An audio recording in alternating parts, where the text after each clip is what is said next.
Hey everybody, it's Cam from the Nerdbook Review. Today I'll be reviewing Daughters of Tith by Patricia Anderson. It is the first book in the Children of Trees series. I did speak with her. I think the second one's going to be coming out. The back of the book says late 2024. She says first quarter 2025. It's 780 pages long, so it's quite the chunk. I believe there's a novella out as well in the series. It is a fantasy book. I really do struggle a little bit to describe this book, like what genre it is. Fantasy works, okay? Epic fantasy, but it's pretty different. I'm just going to start off right off the bat saying that I very much enjoyed the book, but it is different. I mentioned that it's 780 pages long, probably 400 to 450 pages is world building and character development with very little like true action going on. That's not to say that there's not something happening, but if you're looking for like your traditional series with battle scenes, you do get those, but it's not till very late in the book. The entire population of like the magical beings that we're going to deal with is only like 600 people at this point. So, very small like population. I'm going to get farther into it and we're going to read the book blurb real quick and then I'll describe it. But I just wanted to get that out there right off the bat, that this is almost all about world building and character development for like 60% of the book. So, I think it's one of those, you're either going to like it right off the bat or you're not.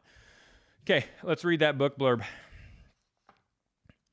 The Kandar are the children of the trees, powerful, immutable, 900 eternal beings who need no sleep nor sustenance, created at the beginning of time to guard the 9 human earths. That was never meant to change. The youngest of 5 sisters, Chardin is about to be acknowledged as queen of the Kandar. She must lead them in their creator-given purpose to guide and inspire the humans. But her people have been exiled to their homeworld for generations. None of them have seen the Earths. Not one of them has met a human.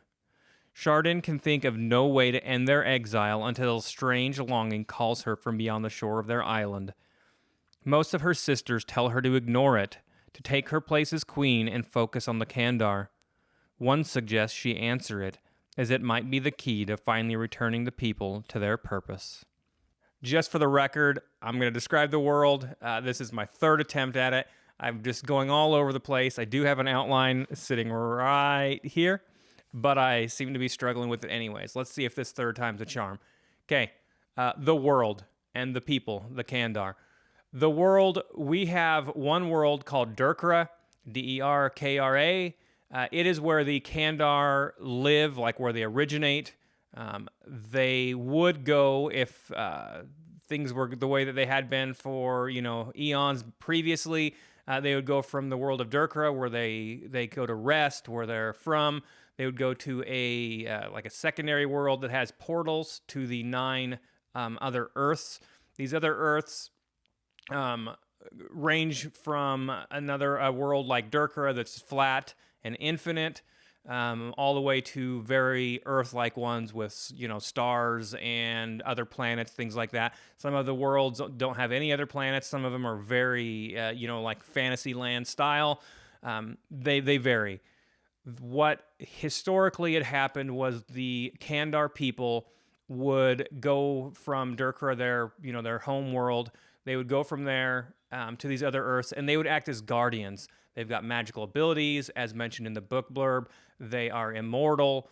They don't need to eat, sleep, any of the things that we as humans need to do. They have magical abilities. They can use, basically, it's called Pandanzori, Pandinsori. And they, they're basically like a higher being, and they're supposed to guide humans. But for some reason, 4 generations ago, those portals, they stopped allowing the Kandar to go from Derkra to that other place and then, out into the Earths. We don't know the reason for that until very, very late in the book, so I'm not going to talk about that. But As mentioned, most of this is going to take place on the world of Durkra. It is a flat world. Half of it is basically an infinite desert, except for one valley that has trees, and then the other half is a ocean with one island in it. It's an infinite ocean. Apparently, you could, if you went the wrong way, you just keep on staying out there. You wouldn't think that would be a huge deal. As mentioned, the Kandar, they don't need to eat, drink, sleep, any of that kind of stuff. But they do need that Pandanzori, that magic that they get from trees, sometimes from other living beings, can give that magic off, and they need that to sustain themselves. So, as the story starts off, as mentioned, Chardin, it's Tchardin. She is the youngest of 5 daughters of Tith. Now, you might wonder who Tith is a Kandar tree. They're like these giant, enormous trees.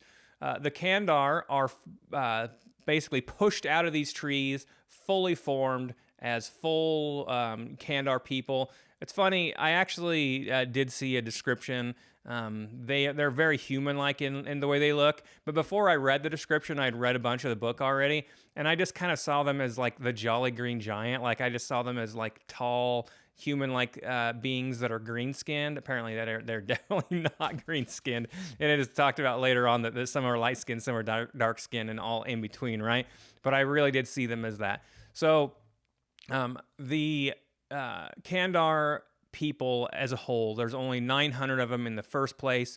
A war had been fought generations ago, though, and so now there's more like 500-600 of them. When they get old and tired, they actually get taken back into those Kandar trees. Tith is one of them. Those trees are all named.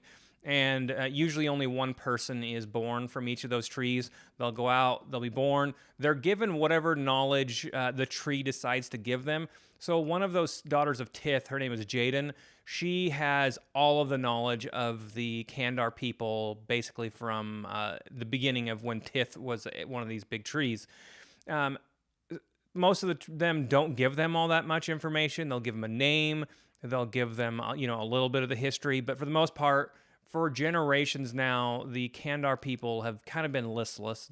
A lot of them will pretend to be sleeping or to need to eat and do things just to keep themselves from being super bored.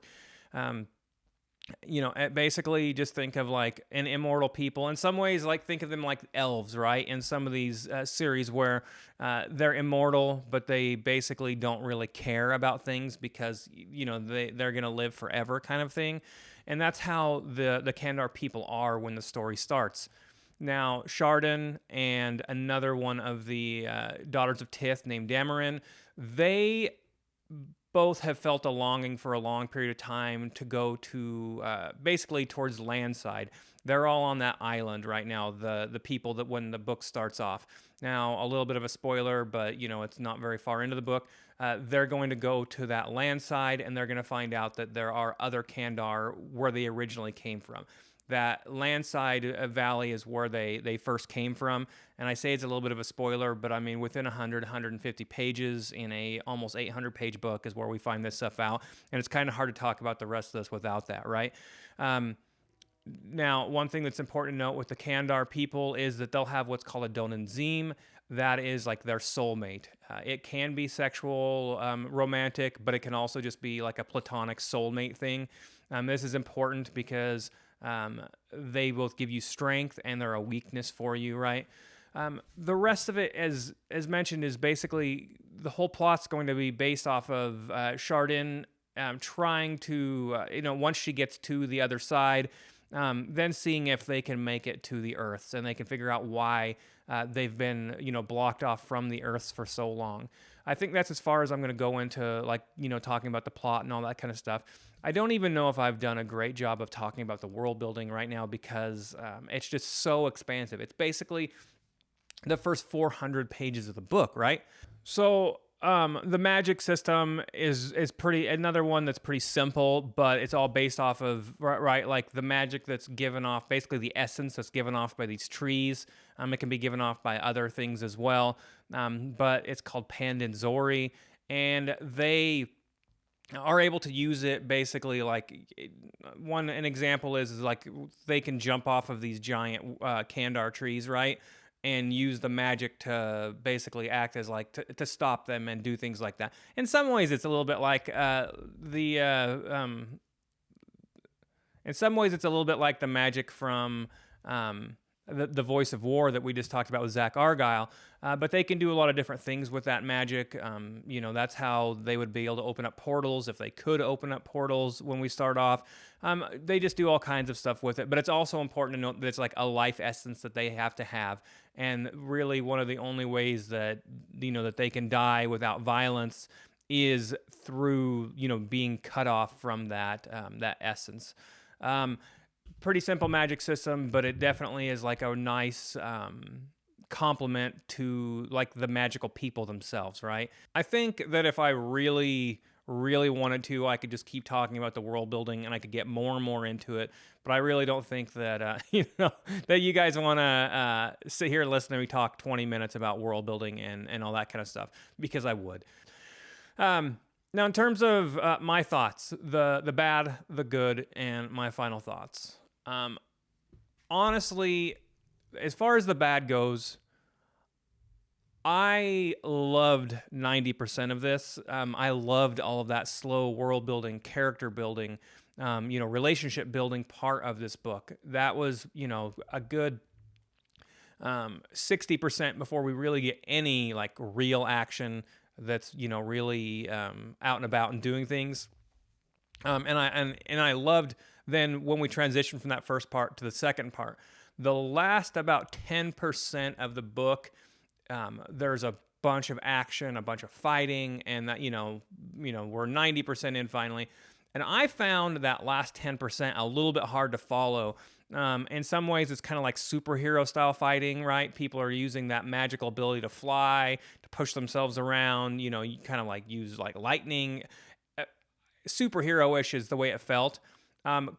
Which I think that if you're good at following like fight scenes like that you'll do okay with it. But I'm not great at that. I find myself at times like, just glossing over like an intricate fight scene and just being like, okay, this person ended up winning, that one lost, those kind of things, right? So I think that the ending, it felt hectic to me, and like there was just so much going on after so many pages of not a lot going on. And that's really the only thing I think like that personally was an issue for me. But as far as like you, the viewer, you're either going to enjoy this right off the bat because you love the world building of it and the character building and just, having a unique world that's completely made up and, a completely different race with all of their cool characteristics, everything from being, like born fully formed with whatever information your tree is going to give you and those kind of things, right? Like it's a unique storyline like that. You're going to like that or you're not going to, I think, right off the bat. So now into the good. It worked for me, that the world building and, the magic, everything did, right? I liked the characters. I really hated one character in particular. If you do decide to read this, I think that it won't take too long to figure out which character I hated. I hated her from the very beginning all the way to the end. And with almost no wavering at any point. But the writing is great. I got into that, moving my mind almost immediately. It worked for me. That's just all I can really say. That, on the good, the bad, both of them, you're either going to like that it was 600 pages of world building and character development with, like things are happening as they're moving around, but you're not getting like your traditional battle scenes, right? You're not even getting any fight scenes until, almost towards the end of the book. So, it worked for me, so I liked it. And I guess that's all you can say. There's a bunch of cool characters that are very distinct. Things really do move along. Even though I'm kind of describing this as, as a book where not a lot happens, It's all about like the intrigue and the characters, people trying to do things behind the scenes and things like that, right? In terms of my final thoughts, what did I think of this book? I think that for about 90%, it's really cruising along, and it's a solid, like one of those books that's going to be like a 10 out of 10 for me. And then the ending, was just so hectic and crazy for me. So in the end, I'm going to give it a 9 out of 10 still. I think that ending is just going to knock it off of being, on that book of the year list for me, because it just felt like kind of jarring to me and a little bit different. I know that sounds really weird when things actually start to happen, but I think that it's important just to note that, like, you've seen how I do my reviews, right? I have like the first 10 in a 20-minute video, an awful lot of the time, 10 minutes of that 20-minute video is me talking about world building and character development and magic systems, right? For those of you who like my videos and watch them all the way through, that's what I like. That world building is kind of my jam. That's kind of my thing that really gets me going, right? Starlight Jewel is another book that I recently reviewed where there's no big battles or anything like that until like 70% in, right? There's not, it's all about like politicking and things like that, like intrigue, right? That works for me. As long as, it's done right. And I like the writing style and I get into that movie in my mind. And this one really worked for me. And the only part that didn't work for me, honestly, really well was that end where it was like hectic and things like that. So this book is definitely a solid 9 out of 10. As I've mentioned from the beginning of this video till now, you're either going to love this book, I feel like, right off the bat, or you're going to be like, is this what the book is for 500 pages? And the answer is yes. What you see is what you get. And if it works for you, it's going to work for you like it worked for me. And if it doesn't, then it won't. I've been saying that from the beginning of this episode on, that if you think that you are a big world building fan and character development fan, then this is your book. If you are wanting The Bound and the Broken by Ryan Cahill, then this is definitely not the book for you. You know what? I'm excited that I got to talk about this and something just definitely unique. This is a really unique book in a lot of ways. Everything from the characters to the worlds. I guess technically there are 11 worlds that you could potentially visit in this book. And so, cool, unique, and different. All right, I hope you guys all have a wonderful time. I hope you guys all have a wonderful time reading, and thanks for watching this video.